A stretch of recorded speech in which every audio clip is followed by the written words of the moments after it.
ముఖ్యమంత్రి గారి దగ్గర నుంచి గౌరవ మంత్రులు, అదేవిధంగా నియోజకవర్గాల్లోని ఎమ్మెల్యేలు అందరూ కూడా ఈ 2 ఏళ్ల పరిపాలనలో జరిగిన అభివృద్ధి గురించి కానీ, పురోగతి గురించి కానీ ప్రజలకి చెప్పడం ఒక ఎత్తు అయితే, ప్రజలను కూడా భాగస్వాములు చేయాలని ఒక మంచి ఉద్దేశంతో ఈరోజు ముందుకెళ్తున్న తరుణం కూడా మీరు అందరూ చూస్తున్నారు. ఇది ప్రజాస్వామ్యం.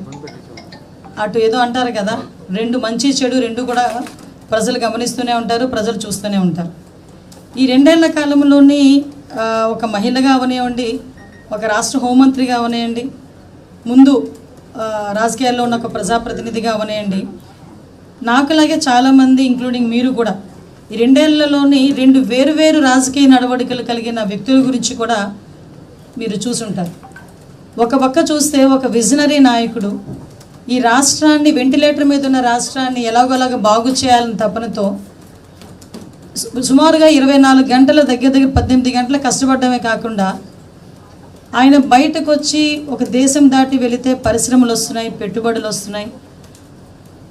ఈరోజు అతని మొహం చూసి అతను అయితే గ్యారంటీగా సీఎంగా చంద్రబాబు నాయుడు గారు చేయగలరని నమ్మకంతో కేంద్ర ప్రభుత్వం ఇస్తున్న సహాయ సహకారాలతో అవనండి, ఒక విజనరీ నాయకుడిగా ఈ 2 సంవత్సరాల కాలంలో తను ఏం చేశాను, ఏం చేయబోతున్నాను అని కూడా ప్రజల ముందుకు ధైర్యంగా చెప్పగలిగే ఒక నాయకుడిని ఒకవైపు చూసాం. ఇంకొక వైపు ఇంకొక నాయకుడు అని నేను అన్నగాని ఒక గొడ్డలి పార్టీకి అధ్యక్షుడు. ఎందుకంటే నాయకుడు అంటే దాని అర్థం మారిపోతుంది కూడా. సో నేను ఒక గొడ్డలి పార్టీ అధ్యక్షుడు, అతను బయట అడుగు పడితే అతను అడుగు కనుక బయట పడితే విధ్వంసం, అరాచకం ఏ మేరకు వెళ్తున్నాయి విధ్వంసాలు, అరాచకాలు అంటే ప్రజలు కూడా భయభ్రాంతులకు గురయ్యేటట్టుగా అతను బయట అడుగు పడితే మహిళలు కూడా రక్షణ లేకుండా బయటకు ఇబ్బంది పడే పరిస్థితి. సామాన్య ప్రజలు తమ వ్యాపార లావాదేవీలు కూడా చేసుకోలేక ఇబ్బందులు పడుతున్న తరుణం. పోలీసులను సైతం భయభ్రాంతులను చేయటం ఒక పక్క, బ్లాక్మెయిల్ చేసే పరిస్థితులు ఒకవైపు. అంటే లిటరల్లీ విద్వేషాలు రెచ్చగొట్టడం, అరాచకాలు సృష్టించడం, ఉద్రిక్తలకు దారి తీయటం, ఇవి మెయిన్ ఎజెండాగా పనిచేస్తూ, అంటే ఓవరాల్గా ఈ 2 సంవత్సరాల్లో ఆంధ్రప్రదేశ్లో జరుగుతున్న, రాష్ట్రంలో జరుగుతున్న అభివృద్ధి కానీ అది చూసి ఓర్వలేక, ప్రజలు ప్రశాంతంగా ఉన్నారు అన్నది చూసి ఓర్వలేక ఈరోజు విధ్వంసాన్ని సృష్టించడానికి ఈరోజు ఏదో ఒక వంకతో, ఏదో ఒక పరామర్శ పేరుతో బయటకు వచ్చి బల ప్రదర్శన చేయటమే కాకుండా ప్రజల్ని ఏ మేరకు ఇబ్బందులు పెడుతున్నారు ఈ 2 సంవత్సరాల కాలంలో అనేది చెప్పాల్సిన బాధ్యత ఒక హోంమంత్రిగా నాకుంది, ఒక ప్రజాప్రతినిధిగా నాకుంది. ఒకసారి ఫస్ట్ వీడియో ప్లే చేయండి.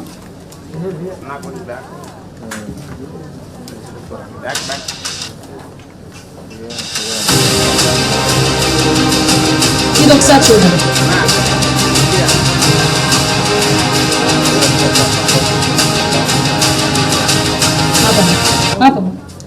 ఇక్కడ మిర్చి రైతుల పరామర్శ, అది గుంటూరులోని 19 ఫిబ్రవరి 2025లో పరామర్శ పేరుతో మిర్చి రైతుల్ని గురించి పరామర్శ పేరుతో గుంటూరు మిర్చి యార్డుకి వెళ్ళారు. అయితే మీరు అక్కడ చూస్తే మిర్చి రైతులు అంటే ఏ రైతులైనా అవనవసరం, ఎవరైనా ప్రజాప్రతినిధులు వస్తున్నారంటే ఎంతో కొంత మంచి జరుగుతుందనే ఉద్దేశంతో వాళ్ళు కూడా వెయిట్ చేస్తారు. కానీ మిర్చి రైతుల పరామర్శ పేరుతో మిర్చి రైతుల్నే తన దగ్గరున్న సెక్యూరిటీ వాళ్ళ చేత, బౌన్సర్ల చేత కొట్టించడం.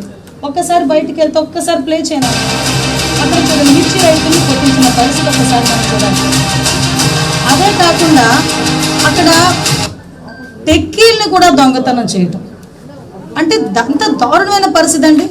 ఒక పక్క నుంచి మిర్చి రైతుల్ని పరామర్శిస్తున్నామని చెప్పి బల ప్రదర్శనలు చేయటం, దానికి కొన్ని గంటల పాటు రోడ్ల మీద బల ప్రదర్శన చేసి తీరా అక్కడికి వెళ్ళిన తర్వాత ఏ మిర్చి రైతుని కూడా మాట్లాడే పరిస్థితి ఉండదు, ఏ మిర్చి రైతుని పరామర్శించే పరిస్థితి ఉండదు. కానీ అక్కడ మిర్చి రైతులనే కొడతారు, తిరిగి అక్కడ ఉన్న మిర్చి బస్తాలని కూడా, టెక్కీల్ని కూడా దొంగతనాలు చేసే పరిస్థితులు కనిపిస్తాయి.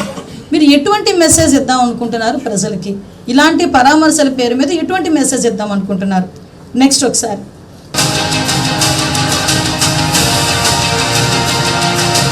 ఆపమ్మా. ఇక్కడ మీరు చూడండి, దగ్గర ద్రాప్తాడు పోల్పల్లి దగ్గర ఇంచుమించుగా, అంటే హెలికాప్టర్, అదో పెద్ద నాటకం. ఒక సిఐ మీద దాడి చేస్తారు, హెలికాప్టర్ మీద అక్కడున్న వాళ్ళు ఎవరో దాడి చేశారని చెప్పి ఒక నాటకం ఆడతారు. ఆ రోజు నాకు ఇప్పటికీ బాగా గుర్తు. అది చాలా దూరం, బెంగళూరు నుంచి కొంచెం దూరం, ఆ డిస్టెన్స్ చాలా ఎక్కువ ఉంటుంది కాబట్టి మీరు హెలికాప్టర్లో రండి, హెలికాప్టర్లో వెళ్ళండి అని చెప్పి పోలీసులు చాలా క్లియర్గా వాళ్ళని రిక్వెస్ట్ చేశారు. ఇట్స్ నాట్ ఇన్స్ట్రక్షన్, రిక్వెస్ట్ చేశారు.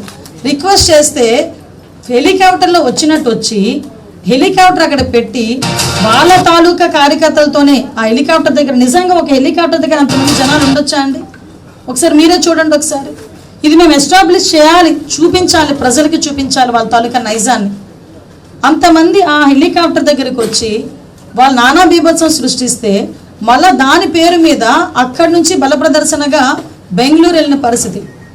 అంటే అక్కడ కూడా వాళ్ళు ఏదో ఫ్యాక్షన్ విషయంలో అక్కడ అతను ఆ ఫ్యాక్షన్ విషయంలో జరిగిన ఇన్సిడెంట్కి సంబంధించి పరామర్శకి వెళ్తే వాళ్ళు అక్కడ కూడా బల ప్రదర్శన చేస్తారు. ఇది వీళ్ళ తాలూకా నైజం ఒక పక్క నుంచి చెప్పాలి.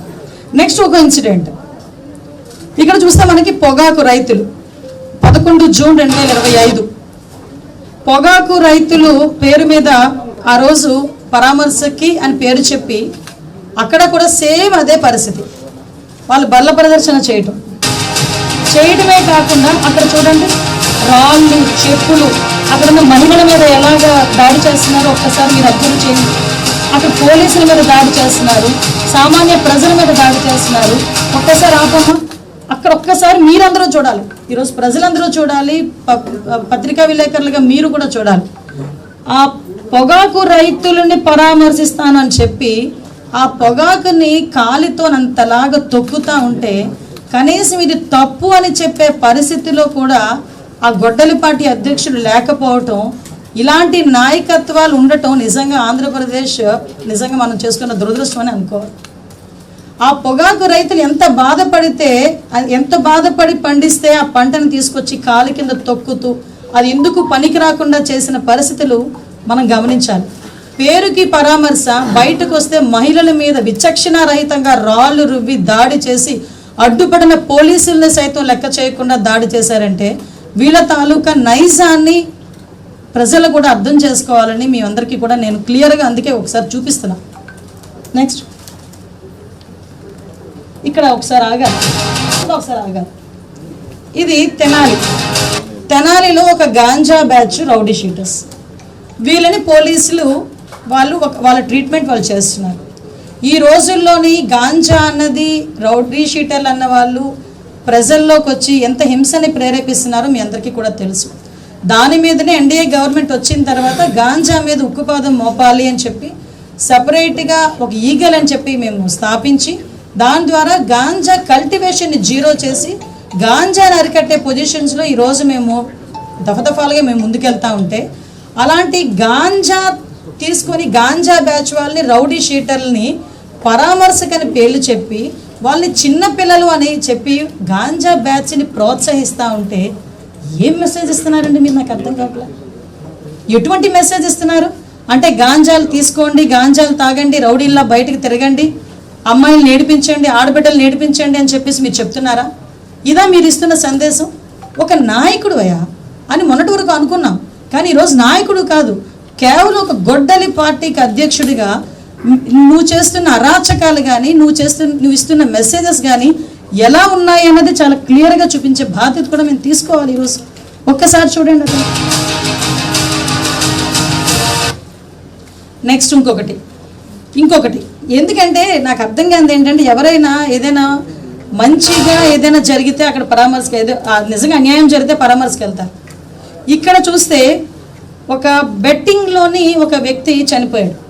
అది కూడా బెట్టింగ్ ఎందుకు జగన్మోహన్ రెడ్డి వస్తాడని బెట్టింగ్ కాశారు, అది అవ్వలేదు. సో అప్పుల బాధో something whatever it maybe ఏం జరిగినా అతను చనిపోయాడు. చనిపోయిన తర్వాత అతని విగ్రహం ఆవిష్కరణకి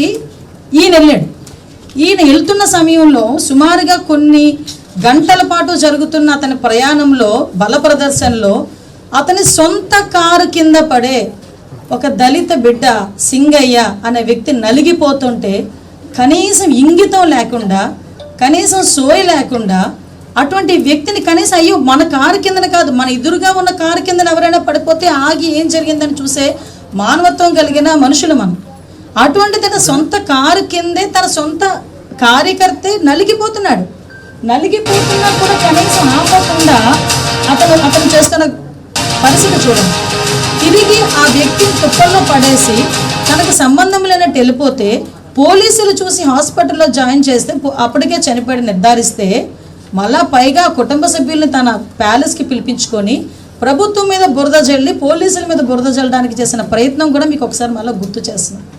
అంటే ఏం జరుగుతుంది అంటే ఈరోజు బయట అడుగు పడితేనే విధ్వంసాలని చెప్పడానికి నిజంగా ఇదొక ఎగ్జాంపుల్ కాదా? నిజంగా బయట అడుగు పడితేనే ఈరోజు ఎన్నో అరాచకాలు జరుగుతున్నాయని చెప్పడానికి ఇదొక ఉదాహరణ కాదా? ఇటువంటి బల ప్రదర్శనలో ఎంతోమంది అమాయకమైన యువకుల్ని మద్యం సేవించేటట్టు చేయటం, వాళ్ళ చేతులకి రెచ్చగొట్టే ధోరణిలో ప్లకార్డులు ఇవ్వటం, రప్పమని చెప్పేసి వాళ్ళ చేత స్లోగన్లు ఇప్పించుకోవడం, సైలెన్సర్లు పీకేసి బళ్ళు మీద సౌండ్లు చేస్తూ వీధుల్లో తిరగటం, అంబులెన్స్లకి కూడా దారి ఇవ్వకుండా వాళ్ళు అంటే ప్రాణాలతో చెలగాటవాడే పరిస్థితులు కూడా చేస్తున్న పరిస్థితిని కూడా ఈరోజు ప్రజలందరూ కూడా గమనించుకోవాలి. ఈరోజు ఒక్కసారి నెక్స్ట్ ఇంకోటి చూడమ్మా. సరే, ఇక్కడ మీ అందరికీ తెలుసు ఒక రైతు కష్టం. ఒక రైతు సంవత్సరం అంతా కష్టపడితే వచ్చే ఫలసాయానికి గిట్టుబాటు ధర రాకపోతే ఎంత ఇబ్బంది పడతాడో, ఆ పంట తన కళ్ళ ముందు నాశనం అయిపోతుంటేనే కూడా అంతే ఇబ్బంది పడతారు. అట్ ద సేమ్ టైం కంటనీరు పెడతాడు. నువ్వు మామిడి రైతుల్ని పరామర్శిస్తాను అని చెప్పి సేమ్ అదే బల ప్రదర్శనలతో అందరి చేత సీఎం అని అరుపులు అరిపించుకుంటూ రోడ్డు మీదకు వచ్చి ఈరోజు ఆఖరికి ఆ రైతుని కూడా బెదిరించి సంవత్సరం పాటు పండించిన ఆ పంటని ట్రాక్టర్లో ఎత్తుకొచ్చి దొంగతనం చేసి రోడ్ల మీద పోసి ఆ ట్రాక్టర్లతో తొక్కిస్తూ ఉంటే నిజంగా ఇక్కడ మీలో ఎవరైనా ఒక రైతున్నా, నేను మాట్లాడేటప్పుడు చూస్తున్న వాళ్ళు ఎవరైనా రైతున్నా ఆ కష్టం ఏంటో తెలుస్తుంది. నిజంగా ఒక చిన్న పువ్వు పూస్తేనే అది వదిలిపోతుంటే చాలా బాధపడతారు. అటువంటిది ఇంత పెద్ద ఎత్తున ఆ మామిడికాయల్ని రోడ్డు మీద పోసి ఆ ట్రాక్టర్లతో తొక్కించి వీళ్ళాంటి మామిడి రైతులకి న్యాయం జరిగేది, వీళ్ళాంటి మామిడి రైతులకు న్యాయం చేసేది. మామిడి రైతులను ఆదుకున్న గవర్నమెంట్ ఎన్డీఏ కూటమి గవర్నమెంట్ అయినప్పటికీ కావాలని వాళ్ళకి ఏదో ఒక ప్లాట్ఫామ్ కావాలి వాళ్ళ బల ప్రదర్శన చేయటానికి అని చెప్పి వీళ్ళ తాలూకా విధ్వంసం ఈ రకంగా చూస్తూ ఉంటే నిజంగా సిగ్గుపడాలండి. నిజంగా సిగ్గుపడాలి. ఈరోజు రైతుల పేరిట బయటికి పరామర్శలు చేయాలంటే ఈరోజు గొడ్డల పార్టీ అధ్యక్షుడు నిజంగా సిగ్గుపడాలి. ఈరోజు ఇటువంటి వ్యక్తుల గురించి అండి ఈరోజు ఒకసారి నెక్స్ట్ చూపెట్టమ్మా. ఒకసారి వినండి. సుభాషిత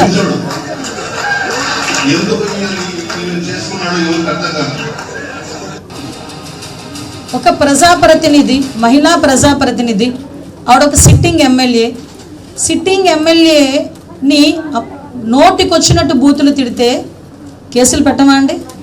జైలుకి వెళ్ళరా? అటువంటి వ్యక్తిని పరామర్శించడానికి వస్తారు. అటువంటి వ్యక్తిని ఏ మొహం పెట్టుకొని పరామర్శిస్తావు? నిజంగా అవతలాలు తిడితే నీకు చాలా బాగా ఉంది అనుకుంటే అది నువ్వు ఇంట్లో కూర్చొని పిలిపించి మాట్లాడుకోవడం, what ever it may be, అది నీ వరకే, నీ 4 గోడల వరకే సరిపోతుంది. కానీ బయటకు వచ్చి అటువంటి వ్యక్తుల్ని ప్రోత్సహిస్తున్నావా? ఆ మాటల్ని నువ్వు సమర్థిస్తున్నావా? ఆ మహిళల్ని కించపరిచే విధంగా మాట్లాడడం, క్యారెక్టర్ అసోసియేషన్ చేసి మాట్లాడడం, అదేవిధంగా అతను నీచంగా జుగ్సాకరంగా మాట్లాడడాన్ని సమర్థిస్తున్నట్టేనా దీని అర్థం? అటువంటి వ్యక్తులను కూడా పరామర్శించడానికి వెళ్ళి బల ప్రదర్శన చేసిన ఇటువంటి గొడ్డల పార్టీ అధ్యక్షుడిని ఏమనాలో ప్రజల తగలకు విచక్షణకు వదిలేస్తున్నాను ఈరోజు.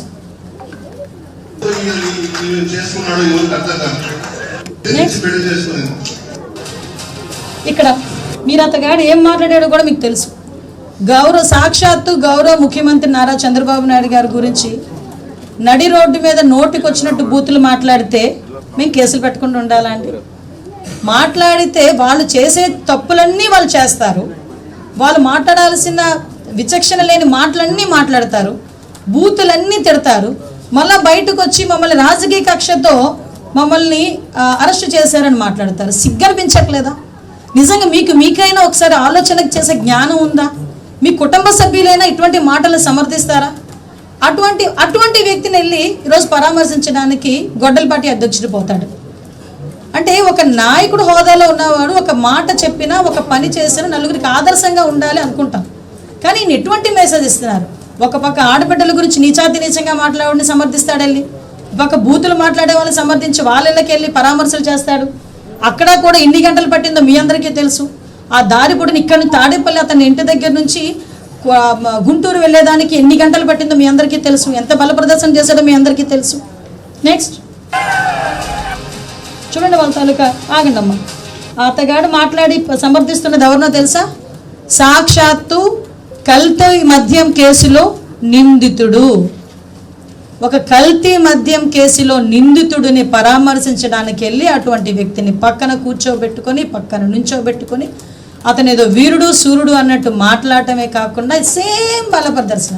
అతను బల ప్రదర్శన చేయటానికి ఏది అనర్హం కాదు అని చెప్పడానికి ఇది ఒక ఉదాహరణ. అతను ఏదైనా అంటే ఒక నేరస్తుడిని పరామర్శించడానికి వెళ్ళినప్పుడు అదే బల ప్రదర్శన చేస్తాడు. ఎక్కడికైనా ఎవరైనా చనిపోయినా పరామర్శించడానికి వెళ్ళినప్పుడు కూడా అదే బల ప్రదర్శన చేస్తాడు. అంటే ఇలాంటి వ్యక్తుల్ని పరామర్శించడానికి వెళ్ళి అటువంటి వ్యక్తుల్ని ప్రోత్సహించి అటువంటి ప్లెకార్డులు పట్టుకునేటట్టుగా చేసిన ఇటువంటి ఒక నిజంగా చెప్పాలంటే ఒక గొడ్డలి పార్టీ అధ్యక్షుడిని ఏమనాలో ఒకసారి మీరు అందరూ కూడా అర్థం చేసుకోండి. నెక్స్ట్ కమనమ్మా. ఆగండి. ఇక్కడ మీ అందరికీ చెప్పాలి.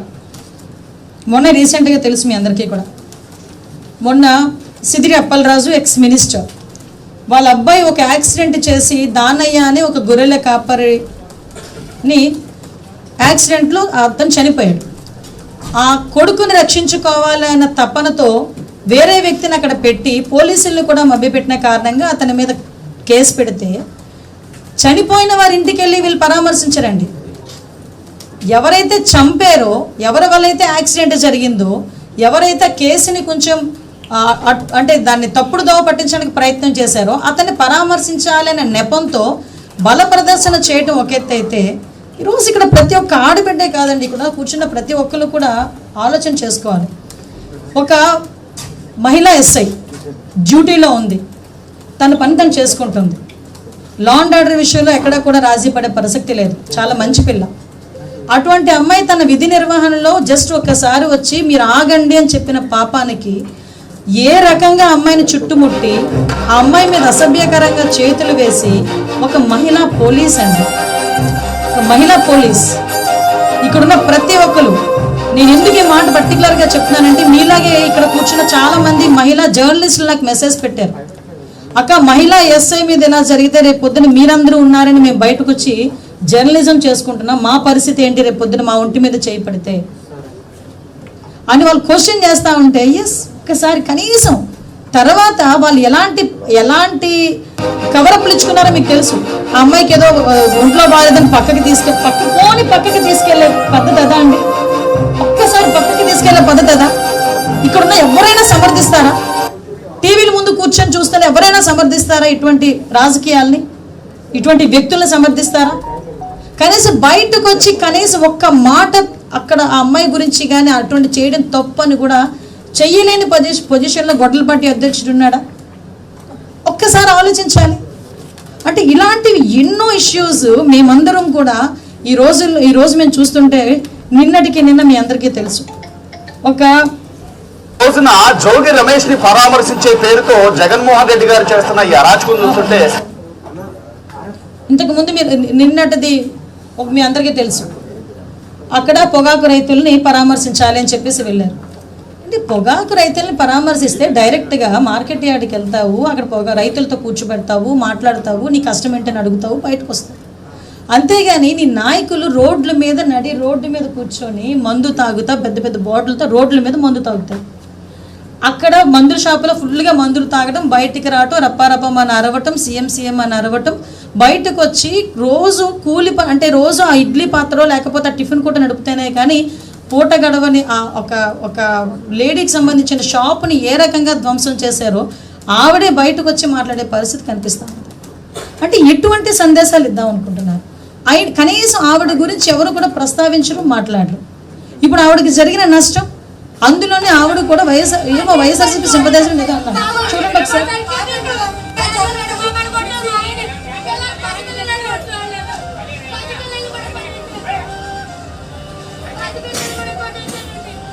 ఆవిడ బతుకెంతండి పాపం, ఆవిడ ఏమాత్రం ఆవిడ పరిస్థితి చెప్పండి. ఏ రోజుకి ఆ రోజు ఆవిడ అమ్ముకుంటేనే ఆ రోజు ఆవిడ తినగలదు. ఆ కుటుంబం తినగలరు.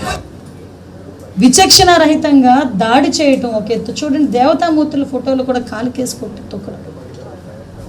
అంటే నేను ఒకటే అడుగుతున్నా, ఎలాంటి మెసేజ్ ఇద్దాం అనుకుంటున్నారు? ఇలాంటి సంఘటనలు నేను ఒకటి చూస్తూ ఉంటే ఎన్నో సంఘటనలు. ఇది నాయకుల తాలూకా నైజం అయితే, వాళ్ళ తాలూకా అంటే ఆ అధ్యక్షుడి తాలూకా నైజం ఇదంతా అయితే, లిటరలీ చెప్పాలంటే వాళ్ళ నాయకులు ఒక పక్క నుంచి ఒక ఎమ్మెల్యే, ఒక ఎక్స్-ఎమ్మెల్యే కిడ్నాపులు చేస్తాడు.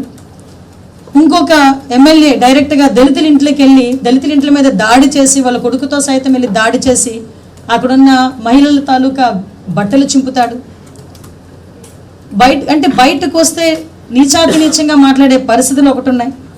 కొంతమంది అయితే మీకు తెలుసు, కల్తీ మద్యం కేసులో కొంతమంది నిందితులు ఉన్నారు. అంటే ఎటు చూసినా వాళ్ళ తాలూకా గొడ్డలిపాటి అధ్యక్షుడే రకంగా ఉన్నాడు, వాళ్ళ తాలూకా నాయకులు ఎలా ఉన్నారు, వాళ్ళ తాలూకా కార్యకర్తలు మీ అందరికీ తెలుసు. మళ్ళీ ఒకసారి వేయాలి, ఒకసారి చూపించండి. అది కాదు, మరి ఈ పొట్టేళ్ళని నరికి చూడండి ఒకసారి ఏం జరుగుతుందండి? షట్టలు ఇప్పడం, తాగటం. అది రైతుల పరామర్శ అండి? మీరు చెప్పండి, ఇది రైతుల పరామర్శ అండి? అది రైతుల పరామర్శ? అది రైతులను అలా పరామర్శిస్తారా? సిగ్గుపడుతుందండి దేశం మొత్తం. ఇటువంటి సంఘటనలు చూస్తే ఆంధ్రప్రదేశ్ మీద ఒక ఒపీనియన్ ఉంది. గౌరవ ముఖ్యమంత్రిగా చంద్రబాబు నాయుడు గారు వచ్చిన తర్వాత ఈ పరిశ్రమలు వస్తున్నాయి, పెట్టుబడులు వస్తున్నాయి. ఈరోజు ఆ లా అండ్ ఆర్డర్ విషయంలోని కూడా మేమందరం కూడా ఎంత స్ట్రిక్ట్గా ఉన్నామో మీ అందరికీ కూడా తెలుసు. అయినప్పటికీ కూడా ఇలాంటి విధ్వంసాలు రెచ్చగొట్టి రప్పమని చెప్పి జాతరలో పొట్టేళ్ల తలకాయలు కోసినట్టు నరికేస్తున్నారు.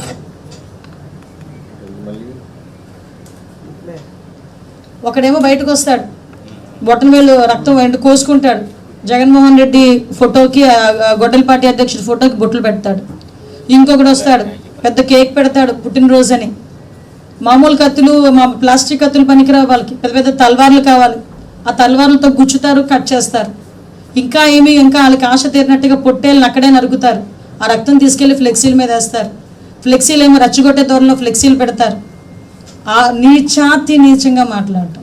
నేనేమంటానంటే ఈరోజు ఆంధ్రప్రదేశ్ పరిస్థితి, ఈరోజు నిజంగా చెప్తున్నానండి, లాస్ట్ 19 to 24 ఇక్కడ ఒక కథ చెప్పాలండి. మీ అందరికీ తెలిసిన కథే, కాకపోతే గుర్తు చేయాలని చెప్తున్నాను. మీకు పురాణాల్లో భస్మాసురుడు తెలుసు. భస్మాసురుడు చాలా నిబద్ధతతో, చాలా అంకుటితమైన దీక్షతో తపస్సు చేస్తాడు. దేనికి తపస్సు చేస్తాడంటే శివుడు ప్రత్యక్షం అవ్వాలి, నాకు మంచి వరం ఇవ్వాలి అని కోరుకుంటాడు. నిజంగా అతని తపస్సుగా మెచ్చి శివుడే ప్రత్యక్షమయ్యి, ఏ వరం కావాలి నాయన అంటే, నేను ఎవరి తల మీద చేయి పెడితే వాళ్ళు భస్మం అయిపోవాలి అని మంచి కోరుకున్నాడు. ఆయన ఉద్దేశంతో మంచి కోరిక. అంటే శివుడు కాసేపు ఆలోచించాడు, కానీ పోన్లే నా భక్తుడు కదా, మంచి కోరిక కోరాడు, పోన్లే ఇచ్చేద్దామని చెప్పేసి ఇచ్చేశాడు.